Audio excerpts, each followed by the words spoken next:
E aí, pessoal, mais uma aula nossa de estatística, certo? E hoje estamos aqui para falar sobre tabelas, e em especial, né, dentro das tabelas, a gente vai falar sobre séries estatísticas e séries conjugadas. Bom, vamos lá então. Então, primeiro, entender o que que é uma tabela. Tabela, de maneira bem simples, ele é um quadro que resume, deixa eu colocar aqui, um quadro que resume um conjunto de dados. Tá? Então, resume um conjunto de dados ou observações. Observações são dados ali sistematizados de alguma forma.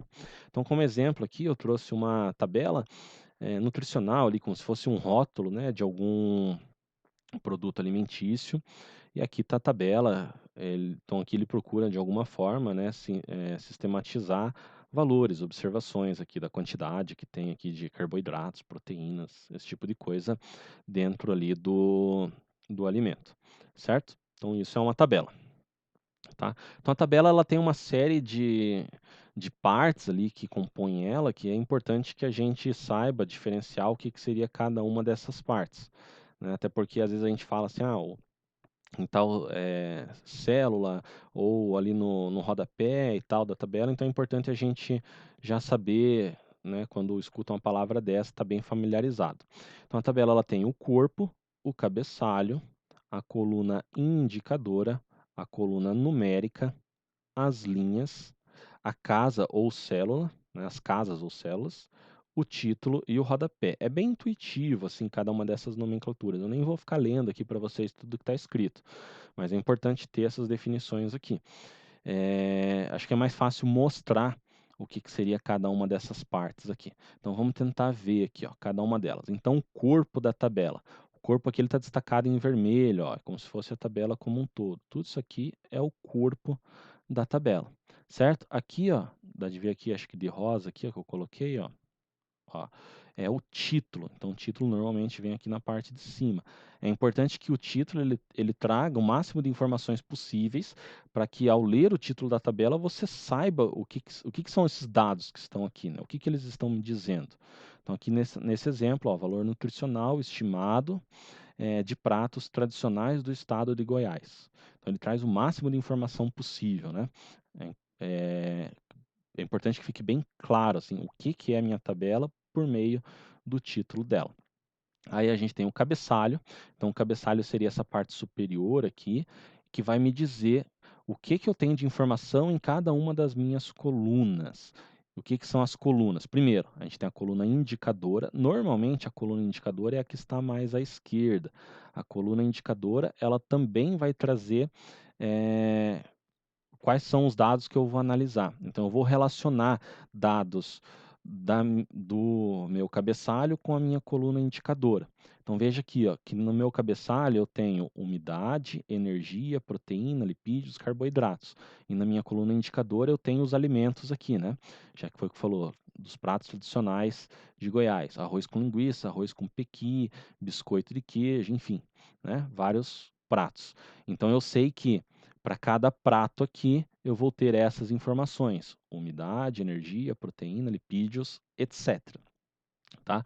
Aí eu tenho as colunas numéricas. Então, as colunas numéricas vão ser onde eu vou relacionar por meio de dados, valores, números, é, as informações aqui da minha coluna indicadora com o meu cabeçalho, certo? Cada uma das linhas, intuitivamente, aqui a gente pode dizer é uma linha, né? E cada uma das informações que eu tenho aqui, ó, onde eu coloco um valor, um nome, alguma coisa, seria uma célula da minha tabela, tá? Ou, às vezes o pessoal chama de entrada também, pode aparecer. E o rodapé é onde eu tenho informações extras, tá? Informações de menor valor do que aquilo que deveria aparecer no título. Normalmente a gente tem referências, da onde foi tirado os valores, esse tipo de coisa no rodapé, mas pode ter outras coisas. Eu acho que eu falei de todos, vamos voltar ali, ó. Corpo, cabeçalho, coluna indicadora numérica, linha, casa ou célula, título e rodapé. Acho que trabalhamos todas as informações aqui. É bem intuitivo, né? Quando a gente fala assim, tal linha da tabela, ou tal coluna, qual é a coluna indicadora, é o título, o rodapé, é bem intuitivo. A gente já está familiarizado, acho que, com esses termos. Beleza?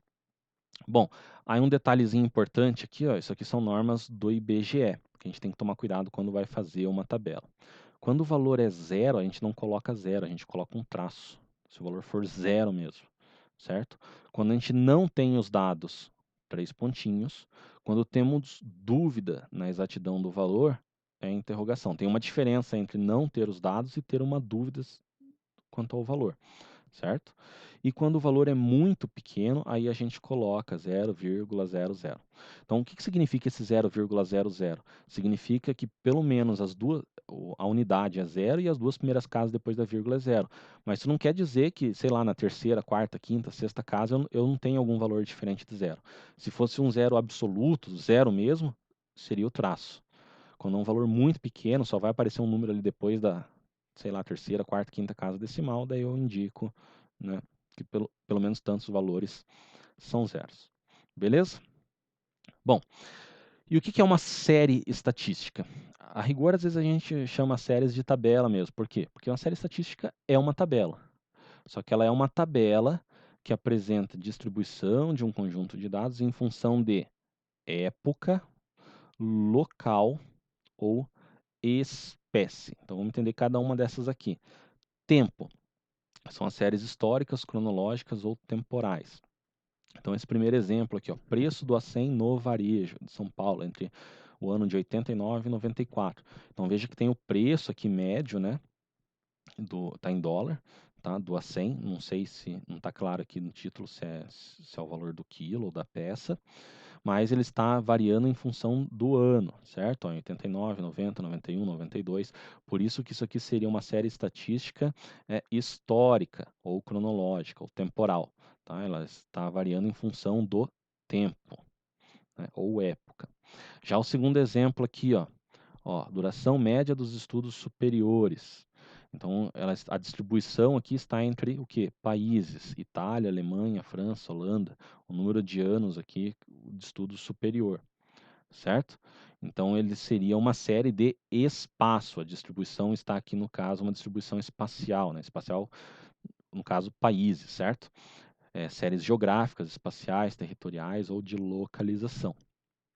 E por fim, o último exemplo aqui que a gente tem, ó, rebanhos brasileiros. Então a gente tem informações divididas aqui por espécies, né? Bovinos, bubalinos, equinos, asininos, moares, suínos, ovinos, etc.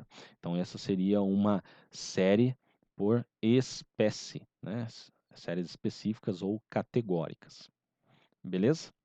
E além disso, a gente tem as séries conjugadas. O que seria uma série conjugada? Ele vai envolver mais do que uma dessas situações aqui, né? Ele pode ter tempo e espaço, ou tempo e espécie, alguma coisa assim. Então, basicamente, ó, tabelas de dupla entrada com ordens de classificação. Uma é horizontal e a outra é vertical. Uma delas vai ser temporal ou espacial e a outra também vai ser alguma delas. O exemplo aqui acho que vai deixar bem claro para a gente. Então aqui a gente tem, ó, uma série conjugada de dupla entrada. Pode ver que aqui na coluna indicadora, né, a gente tem uma distribuição espacial, né, por regiões do país, norte, nordeste, sudeste, sul, centro-oeste. Enquanto que aqui no nosso cabeçalho a gente tem uma distribuição temporal, né, no caso anos, ano 91, 92, 93. Certo? Então, essa série aqui, ela está misturando, né, o espaço com o tempo. É uma série espacial temporal. A gente pode chamar ela de série, então é uma série geográfica e série histórica, mistura as duas. A gente pode chamar ela de geográfico-histórica ou geográfico-temporal. Beleza? É isso aí então. Valeu, pessoal. Na próxima aula vamos falar sobre, no próximo vídeo mais precisamente, vamos falar sobre gráficos. Valeu!